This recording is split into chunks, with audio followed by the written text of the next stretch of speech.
फ़ज़ीलत सूरह फ़ज्र के बारे में हज़रत रसूल खुदा सल्लल्लाहु अलैहि वसल्लम ने इरशाद फरमाया कि जिसने सूरह फ़ज्र को ज़िलहिज्जा की अव्वल 10 रातों में तिलावत की, अल्लाह ताला उसके सारे गुनाह मुआफ़ कर देगा।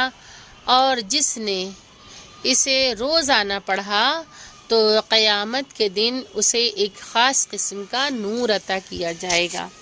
उसी तरह से हमारे और आपके छठे इमाम इमाम जाफ़र सादिक़ अलैहिस्सलाम का इरशाद है कि सूरह फ़ज्र को अपनी फ़रीज़ा नमाज व नाफिला नमाज़ों में पढ़ो। और ये सूरह सैयदुश्शुहदा हज़रत इमाम हुसैन अलैहिस्सलाम का सूरह है, यानी कि सूरह को सूरह हुसैन भी कहा जाता है। ये इमाम हुसैन अलैहिस्सलाम के नाम से मंसूब है।